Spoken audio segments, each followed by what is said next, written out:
오는 20일 출시 예정인 미국의 부스샷 접종이 초기에는 화이자 접종자에게 우선 환영될 전망입니다. 허리케인 아이다로 침수 피해를 입은 뉴욕 뉴저지 일원의 교통편이 대부분 복원됐지만 일부 지역에서는 여전히 폐쇄돼 주민들의 발이 묶였습니다. 뉴욕주 정부와 시 정부가 지난 수요일 기습 폭우가 쏟아질 것이라는 사실을 알고 있으면서도 비상대책이 엉망이었다는 지적과 비난이 일고 있습니다. 지난 3주 동안 무려 50만 명이 넘는 코로나19 어린이 신규 확진자가 나온 것으로 나타났습니다. 조 바이든 대통령이 9.11 테러 관련 FBI 기물 문건 해제 가능성에 대한 검토를 지시했습니다. 조 바이든 대통령이 텍사스주의 낙태 금지법을 막지 않은 연방 대법원을 비난하며 범정부적 총력 대응을 지시했습니다. 미 전국의 기업들 가운데 52%에 달하는 고용주들이 직원들의 백신 접종 의무화에 찬성하고 있는 것으로 나타났습니다. 아프간을 장악한 일상무장 조직 탈레반이 새 정부 출범 준비가 끝났다며 곧 이를 발표할 것이라고 밝혔습니다.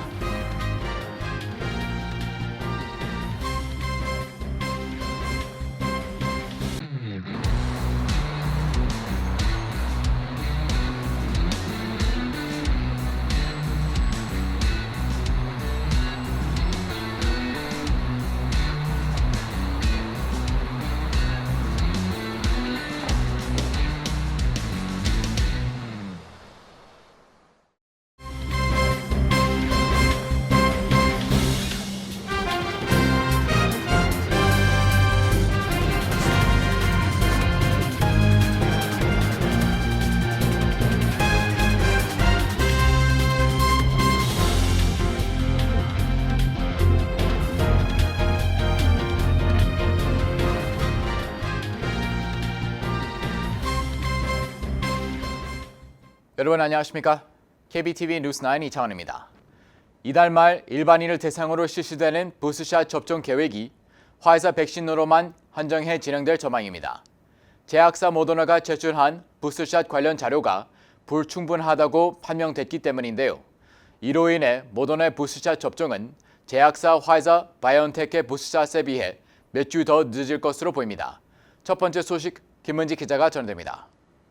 오늘 뉴욕타임스 등에 따르면 질병통제예방센터 CDC의 로셸 웰렌스키 국장과 식품의약국 FDA의 제닛 우드콕 국장대행 등은 어제 제프리 자이언츠 백악관 코로나19 조정관을 만나 최소 모더나와 얀센 백신의 부스터샷 실시 시점을 연기해야 한다고 경고했습니다.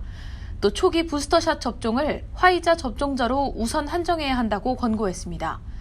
이들은 모더나사와 얀센사가 제출한 부스터샷 안정성 및 효과 관련 데이터가 불충분해 이를 판단하기 위한 더 많은 자료가 필요하다고 설명했습니다. 이와 관련해 소식통들은 오는 20일 이후 부스터샷 접종을 시작한다면 요양시설 입소자, 의료 종사자, 65세 이상 고령 인구 등 취약층 중 화이자 접종자로 우선 한정될 수 있다고 전했습니다. 자이언츠 조정관이 이 같은 경고에 대해 어떤 반응을 보였는지는 알려지지 않았지만 앞서 자이언츠 조정관은 어떤 상황에서도 정부 전문가들의 조언을 받아들이겠다는 방침을 고수해왔습니다. 앞서 조 바이든 대통령은 오는 20일부터 화이자나 모더나 백신을 6개월에서 8개월 전 완전 접종한 사람들을 대상으로 부스터샷 접종을 시작하겠다고 밝혔었고 1회로 접종이 완료되는 얀센 백신 접종자에게도 곧 추가 접종을 제공할 방침이었습니다. 한편 어제 앤서니 파우치 국립알러지 전염병 연구소 소장은 부스터샷을 맞은 사람들에서 코로나19 감염이 줄었다는 이스라엘의 연구 2건을 인용하며 3회차 백신이 지속성이 있다고 믿을 만한 충분한 이유가 있고 만약 지속성이 있다면 3회 투약법이 정규 투약법이 될 가능성이 매우 높다고 말했습니다. CNN은 현재 미국에서 부스터샷 접종 계획이 발표된 뒤 접종 일정을 잡겠다는 문의 전화가 전국적으로 쇄도하고 있다고 전했습니다. KBTV 뉴스 김은지입니다. 최악의 폭우로 뉴욕시 지하철이 침수되면서 인명피해와 함께 뉴욕 시민들의 발이 묶이는 사태가 발생한 가운데 오늘 대부분의 지하철과 버스 등의 서비스가 복원되었습니다.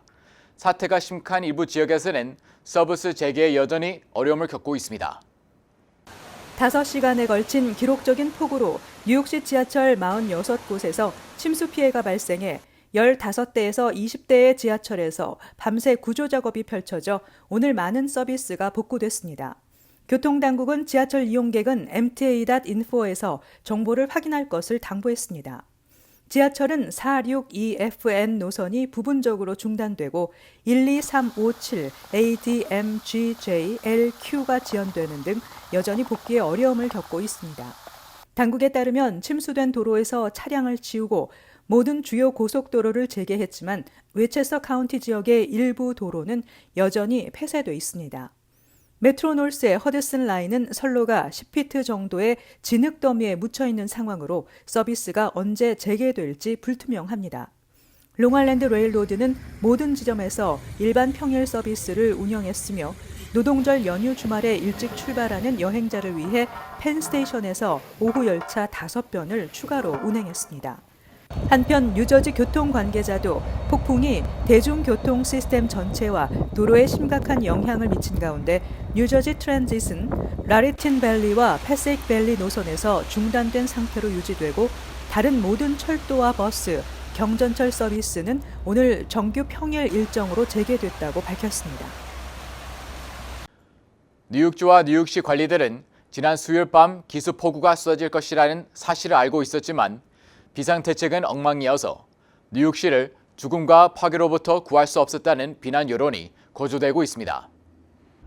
뉴욕타임스에 따르면 국립기상청은 허리케인 아이다가 뉴욕에 상륙하기 하루 전인 화요일 오후 동부 해안에 많은 비가 내릴 것이라는 예보를 발표했습니다. 기상지도에서도 뉴욕시는 돌발 홍수 가능성 지역인 레드존으로 표시되었었으며 수요일 밤 뉴욕시에는 1시간에 3인치가 넘는 기록적인 폭우가 쏟아졌습니다. 이에 따라 돌발 홍수가 발생, 주택이 무너지고 자동차가 물에 잠기면서 뉴저지 23명, 뉴욕 15명 등 총 43명이 숨졌습니다. 뉴욕타임스에 따르면 뉴욕시는 수요일 아침 공식 홍수 경보를 발령했습니다. 또 뉴욕주는 배수 시스템의 잔해물을 지우기 위한 요원을 파견했으며 홍수 시 수위를 측정하기 위한 검수와 순찰을 수행했습니다. 다양한 홍수 대비 장비와 펌프용 발전기 등도 준비했습니다. 그러나 1시간당 7인치의 기습폭우가 쏟아지자 이 같은 비상대책은 무력했습니다. 뉴욕시에 따르면 지주온난화에 따라 지난 몇 년 동안 뉴욕시의 연간 가을량은 25% 증가했습니다. 시간당 1인치 이상 비가 내려 극심한 강우 현상이 나타나는 날도 늘고 있습니다. 뉴욕시는 이에 따라 지난 5월 돌발 홍수 대응 전략을 마련, 2023년까지 지하 주택에 사는 주민들에게 기습폭우를 미리 알리고 안전하게 대피하도록 할 것이라고 약속했습니다. 또한 상습 침수 지역인 사우스 이스트 퀸즈의 배수시설 개선을 위한 20억 달러를 투자하겠다고 약속했습니다. 그러나 이 같은 약속에도 불구하고 지난 수요일 밤 최소 11명의 뉴요커가 침수된 아파트 지하층에서 사망했습니다. 2019년 드블라스 뉴욕시장은 맨하튼의 남쪽 해안 지역을 폭풍 해일로부터 보호하기 위해 해변가의 수면보다 훨씬 높은 둑을 설치한다는 계획을 발표했습니다. 그러나 100억 달러를 투자하느니 사업 계획은 발표한 지 2년이 지났지만 진척이 없습니다. 대중교통 노동자, 노조 관계자들은 기습폭우가 쏟아질 때마다 지하철역으로 급류가 밀려들고 있지만 뉴욕시는 속수무책이라고 지적하고 있습니다. 노조 관계자들은 폭우가 지하선로로 스며드는 것을 막기 위해서는 거리 배수 시스템을 대폭 개선해야 한다고 강조했습니다. 최근 어린이들의 코로나19 신규 확진이 급증하고 있어 보건당국과 학부모들의 우려를 낳고 있습니다. 3주 동안 무려 50만 명이 넘는 어린이가 코로나19 확진 판정을 받은 것으로 나타났습니다. 지난달 5일부터 26일까지 50만 명 이상의 어린이들이 양성 반응을 보였다고 CNN 방송이 보도했습니다. 가장 최근인 지난달 19일에서 26일 주에 최소 20만 3,962명이 확진 판정을 받았습니다. 지난 6월 말 한 주간 어린이 확진자 수가 8,500명이었던 것에 비교하면 급격히 늘어난 것입니다. 전염성 강한 델타 변이가 확산하면서 아이들은 코로나19에 잘 안 걸린다는 그간의 통념을 깨뜨리고 있는 것입니다. 문제는 12세 미만 어린이의 경우 연말까지는 백신이 승인되지 않을 것으로 보이지만 대면 수업이 전면 재개돼 학교에 나가야 한다는 점입니다. CNN 의학 분석가 조나던 라이너 박사는 예방접종을 받지 않은 모든 어린이들에게 바이러스가 만연하고 있다고 밝히고 학교 마스크 의무화가 중요하다며 그들은 다른 보호막이 없다고 강조했습니다. 앤서니 파우치 국립앨러지 전염병 연구소 소장은 최근 CNN과의 인터뷰에서 학생 대상 백신 의무화 방안을 지지한다는 입장을 밝히기도 했습니다. 보건당국에는 어린이용 백신에 대한 긴급 사용 승인을 서두르라는 압력이 거세지고 있다고 뉴욕타임즈가 보도했습니다. 로셸 웰렌스키 질병통제예방센터 국장도 전국 학부모 교사협회의에서 어린이용 백신이 승인되면 CDC가 이를 사용하라고 권고하기 위해 신속히 움직일 것이라고 전했습니다. 오늘 오후 조 바이든 대통령이 지난 2001년 미국에 대한 9.11 테러 공격과 관련된 연방수사국 FBI의 기밀 문건 해제를 검토하도록 했습니다. 조 바이든 대통령은 9.11 테러 20주기를 약 일주일가량 앞둔 가운데 이 같은 내용의 행정명령에 오늘 서명했습니다. 오늘 조 바이든 대통령의 행정명령에 따라 법무부와 유관기관은 기밀 해제 검토에 착수해야 하며 6개월에 걸쳐 인터뷰 보고서, 수사자료, 통신 및 계좌 기록 등 기밀 해제를 검토하게 됩니다. 9.11 테러 희생자들의 수많은 유가족들은 지난 20년간 사우디아라비아 정부에 테러 연루 의혹을 제기하며 기밀 문건 공개를 요구해왔습니다. 지난 6일 유족들은 서한을 통해 바이든 대통령이 정부 문서를 기밀 해제하지 않는 한 뉴욕과 펜실베니아 생크스빌에서 열리는 올해 9.11 추모 행사에 참여하는 것에 반대할 것이라고 말하기도 했습니다. 유족들은 당시 성명에서 2004년 9.11 테러조사위원회에서 사우디 관리들이 테러를 지지했다는 많은 증거가 발견됐는데도 법무부와 FBI는 관련 정보를 비밀에 붙이고 국민들이 진실을 알지 못하게 적극 노력해왔다고 비난했습니다. 이 문서들에 사우디아라비아의 일부 내부 지도자들이 9.11 테러 공격에 관여했다는 것을 보여주는 내용이 담겼다는 주장입니다. 다만 기밀 문건 해제가 실질적인 영향을 줄지는 미지수입니다. 앞서 조사위원회는 사우디 국적자와 테러범과 관계를 개략적으로 밝혔지만 사우디 정부가 직접 개입했는지는 명시하지 않았습니다. 현재 뉴욕 연방법원에선 9.11 테러 피해자와 유족이 사우디 정부를 상대로 제기한 손해배상 소송이 진행 중입니다. KBTV 뉴스 김은지입니다. 미국에서는 낙태권에 대한 입장이 보수와 진보를 가를 정도로 중요한 사안입니다. 조 바이든 대통령이 사실상 낙태를 전면 금지한 텍사스주의 낙태금지법을 막지 않은 연방 대법원을 비난하면서 여성의 낙태권을 보장하기 위해 범정부적 총력 대응을 지시했습니다. 바이든 대통령은 성명을 내고 연방 대법원 결정은 여성의 헌법상 낙태 권리에 대한 전례 없는 공격이라며 백악관과 백악관 법률고문실, 보건복지부, 법무부의 대법원 판결에 대응하기 위한 연방정부 차원의 노력을 지시했다고 밝혔습니다. 대통령은 이 법은 성폭행이나 근친 상간 등 예외도 허용하지 않을 정도로 극단적이라며 대법원 판결로 이제 관련 없는 개인들도 여성들의 가장 사적인 그리고 개인적인 건강 결정권에 개입할 수 있는 권한을 갖게 될 것이라고 우려했습니다. 낸시 펠로시 하원의장도 하원이 20일 회기에 들어가면 주디 추 의원이 마련한 낙태권 보장 법안을 처리할 것이라고 밝혔습니다. 민주당이 장악한 하원에서는 법안이 무난히 처리될 것으로 예상되지만 민주당과 공화당이 50석씩 분점한 상원에서는 쉽지 않을 것으로 전망됩니다. 연방 대법원은 임신 6주 이후의 낙태를 사실상 전면 금지한 텍사스주의 법에 대해 5대4로 일단 유효하다는 결정을 내렸습니다. 법안은 태아의 심장박동이 감지되는 임신 6주 이후에 대해 사실상 모든 낙태를 금지하고 있으며 의료 비상 상황에 대해서만 제한적으로 허용했습니다. 텍사스주의 낙태금지법은 텍사스주에만 한정된 문제가 아니고 보수 성향이 강한 각 주에서 낙태 제한을 강화하는 입법을 마련했습니다. 낙태권을 둘러싸고 불붙기 시작한 논쟁은 내년 말 중간선거까지 영향을 미칠 것으로 보입니다. 아프가니스탄 철군의 혼란을 초래해 궁지에 몰린 바이든 대통령으로서는 연방 대법원의 이번 결정이 또 하나의 부담으로 작용하게 됐습니다. 전국 기업들 가운데 52%가 직원들의 백신 접종 의무화를 찬성하고 있습니다. 이에 따라 연말까지 직원들의 백신 접종 의무화를 요구하는 회사가 크게 증가할 것으로 보입니다. 신종 코로나 바이러스 백신 접종 의무화와 관련해 그동안 논란이 컸는데요. FDA 화이자 백신 종식 승인 이후 기업들이 적극적으로 코비드-19 백신 접종 의무화 움직임을 보이고 있습니다. 다국적 보험사 월리스 타워 왓슨이 8월 18일부터 25일까지 기업체 1,006곳을 대상으로 조사한 결과 연말까지 백신 접종 의무화에 동참할 기업들이 크게 늘어날 것으로 보입니다. 이는 FDA 화이자 백신 정식 승인 이후 기업들이 적극적으로 코비드-19 백신 접종 의무화 움직임을 보이고 있는 데 따른 것입니다. 설문조사 결과에 따르면 응답자의 52%가 4분기까지 백신 접종을 의무화할 것이라고 밝혔습니다. 현재까지 약 21% 기업이 백신 접종을 의무화하고 있는 것에 비하면 연말까지 백신 의무화 기업은 2배 이상 증가할 것으로 예측됩니다. 기업 고용주들은 회사 내 카페테리아와 식당 등을 백신 접종자만 이용이 가능하도록 하는 규제도 적용할 것이라고 밝혔습니다. 아이폰 제조업체 애플은 지난 1일 전 직원을 대상으로 코비드-19 백신의 접종 여부를 보고할 것을 요청했습니다.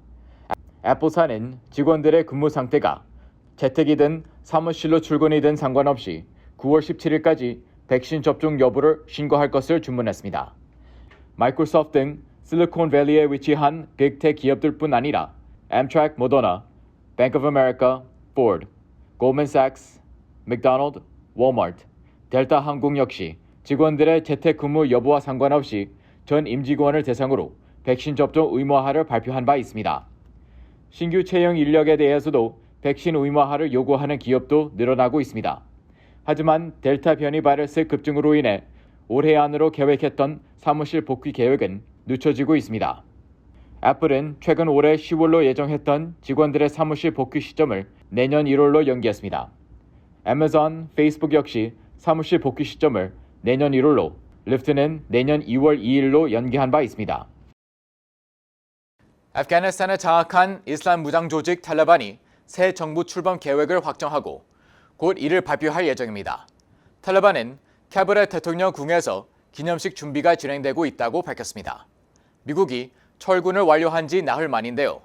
최근 탈레반의 국내 외적 행보를 김은지 기자가 전해드립니다. 아프간에 주둔했던 미군이 지난 30일 철군을 완료한 지 단 나흘 만인 오늘 탈레반은 누가 새 아프간을 통치할 것인지에 대한 최종 결정을 내리고 고위 당국에 이전 당국자를 포함시키지 않을 것이라는 새 정부 계획을 확정했습니다. 새 정부의 수장은 탈레반의 최고 지도자이자 정치, 종교, 군사 등 중요 분야의 결정을 내려온 아쿤드 자다가 될 것이라는 전망이 우세합니다. 보도에 따르면 새 정부는 신정주의를 채택한 이란처럼 아쿤드 자다가 영적 최고 지도자 역할을 맡고 그 아래 대통령이나 총리 등 별도의 실무 책임자를 임명할 계획입니다. 스푸트니크 통신은 입법부 의원과 행정부 수반인 대통령은 직접 선거로 선출되며 외무장관으로는 탈레반 2인자인 압둘가니 바라다르, 국방장관으로는 탈레반 창설자의 아들이자 군사작전을 총괄해온 무하마드 야쿠브가 될 것이라고 보도했습니다. 새 정부 고위직 인선에서 여성은 배제되는 모습으로 탈레반은 20년 전과는 다르게 개방적이고 포용적인 정부를 만들고 여성 인권을 존중하겠다고 공언해왔지만 허언으로 돌아가는 분위기입니다. 현재 아프간의 상황은 국내외적으로 여러 난관에 봉착해 있습니다. 국내적으로는 탈레반 저항 세력과 이슬람 율법에 반대하는 대중 시위와 대립해야 하고 국제사회의 원조 없이는 아프간의 경제가 계속해서 흔들리고 수백만 명의 사람들이 빈곤선 아래로 추락할 것이라는 분석입니다. 이에 탈레반 측은 최근 중국의 적극적 구애를 시작했는데 중국 정부 역시 아프간의 1대1로의 참여 의사를 주목한다는 긍정적인 시그널을 보내왔습니다. 탈레반은 중국과 중앙아시아, 유럽을 연결하는 육상, 해상 실크로드 건설 사업에 강한 참여 의지를 보이고 있습니다. 최근 호주 등 일부 국가가 해당 사업에 대한 참여를 철회하면서 위기를 맞았지만 1대1로의 핵심 길목에 있는 아프간이 참여한다면 사업 가치가 올라갈 것이라는 전문가들의 평가도 나오고 있어 중국과 탈레반의 밀착이 가속화되는 것 아니냐는 전망이 나오고 있습니다. 한편 오늘 유럽연합이 아프가니스탄 새 정부 출범을 앞둔 탈레반의 협력과 지원을 위한 선제 조건을 내걸었습니다.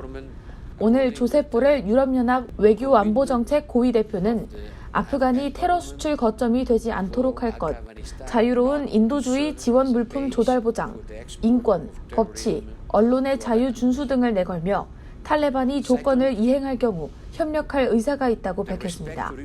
이와 함께 대피 작전 과정에서 낙오된 아프간 내 외국인과 현지 조력자들의 안전한 출국을 보장할 것도 요구했습니다. KBTV 뉴스 김은지입니다. 뉴 밀레니엄 뱅크에서 SBA 론 빅 프로모션을 실시합니다. 첫째, 클로징 기준 융자 금액 3%의 SBA 보증 수수료를 면제해드립니다. 둘째, 향후 3개월 동안 원금과 이자를 대신 내드립니다. 셋째, 최소 10% 다운으로 건물 구입과 융자 신청이 가능합니다. 위 내용은 SBA 승인을 대상으로 하며 모든 대출자가 자격이 되는 것은 아닙니다. 본 혜택은 2021년 9월 30일까지이며 SBA에 의해 조기 종료될 수 있습니다. 기타 약관과 조건이 적용되며 프로그램과 약관과 조건은 예고 없이 변경될 수 있습니다. FDIC 멤버 앤 이퀄 하우징 렌더. CNN 방송은 질병통제예방센터 자료를 인용해 지난주 가장 많은 코로나19 확진자가 나왔던 일부 주에서 인구 대비 신규 백신 접종 횟수도 가장 많았던 것으로 나타났다고 보도했습니다. 테네시주는 지난주 미국에서 코로나19 확진자 비율이 가장 높았는데 인구 대비 신규 백신 접종 횟수에서 6위를 차지했습니다. 확진자 비율이 2위였던 엘라바마주는 신규 백신 접종 횟수에서 1위에 올랐습니다. 엘라바마주 보건 책임자 스콧 해리스 박사는 전염성이 강한 델타 변이가 유행하고 확진자와 입원 환자, 사망자가 증가함에 따라 모든 접종 대상자들에게 긴급한 백신 접종을 촉구하고 있다고 전했습니다. 엘라바마주는 새로운 백신 접종 캠페인도 발표했습니다. 코로나19 확진자가 많이 나오면서 인구 대비 신규 백신 접종 횟수가 많은 주는 그 외에도 플로리다, 조지아, 켄터키, 미시시피, 사우스캐롤라이나주 등입니다. 뉴욕타임즈는 백악관이 전 세계적인 코로나19 팬데믹 대응을 강화해야 한다는 압박을 받는 가운데 코로나19 백신 생산 확대를 위해 27억 달러를 투자할 것을 발표했다고 보도했습니다. 지원금은 바늘, 주사기 등 백신 생산에 필요한 물자를 생산하는 기업들에 지급될 것으로 예상됩니다. 제프 자이언츠 백악관 코로나19 대응 조정관은 이번 신규 투자는 백신 제조 능력을 더욱 확대해 미국이 전 세계의 백신 무기고가 되겠다는 약속을 이행하는 데 도움이 될 것이라고 밝혔습니다. 그는 또 공급망에 대한 투자가 좋은 보수를 받는 수천 개의 미국 일자리를 창출할 것이라고 기대했습니다.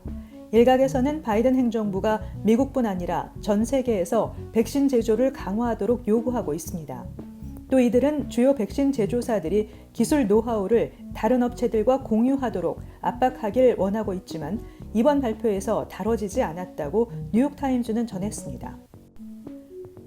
노동부가 발표한 자료에 따르면 지난 7월 뉴욕 메트로 지역의 실업률은 8%를 기록해 1년 전인 지난해 7월과 비교할 때 거의 절반 수준으로 떨어졌습니다. 코로나19 팬데믹 사태가 본격화했던 2020년 7월 뉴욕 메트로 지역의 실업률은 15.4%였습니다. 뉴욕 메트로 지역의 실업률이 크게 개선되면서 주요 직장의 일자리 수가 1년 전과 비교해 55만 8,300개나 늘어났습니다.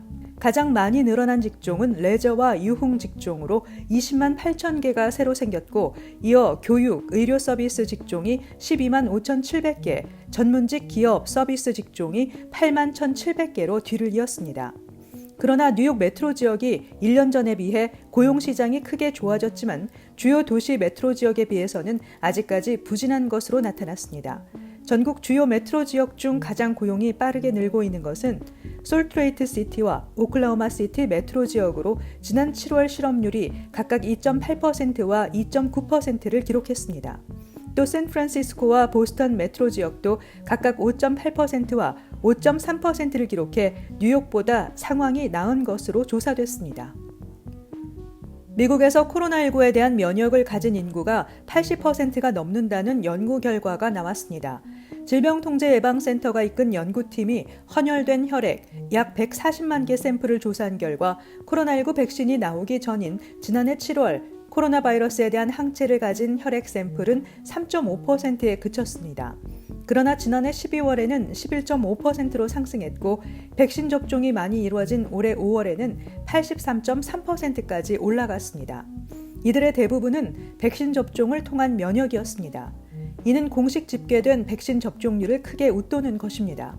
CDC에 따르면 2일까지 미국 전체 인구 중 백신 접종을 마친 사람은 52.7%, 1회라도 백신을 맞은 사람은 62%에 그칩니다.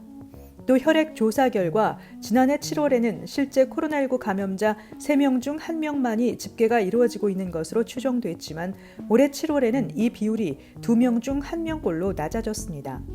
이는 어제까지 3,947만여 명으로 집계된 미국의 누적 코로나19 확진자가 실제로는 2배 이상 많다는 뜻으로 풀이됩니다. 잠시 후 커뮤니티 브리핑을 전해드립니다.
이어서 환율과 증시 전해드립니다.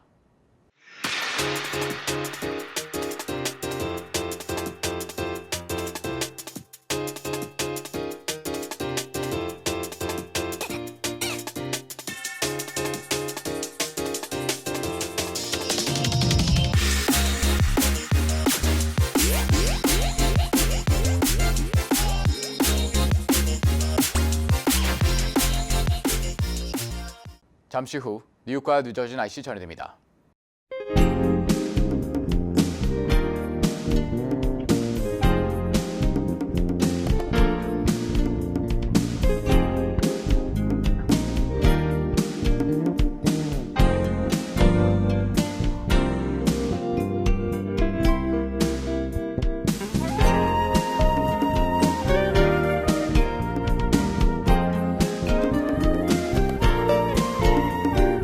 KBTV 뉴스 9 마칩니다. 오늘도 시청해 주셔서 감사합니다. 편안한 밤 보내시기 바랍니다.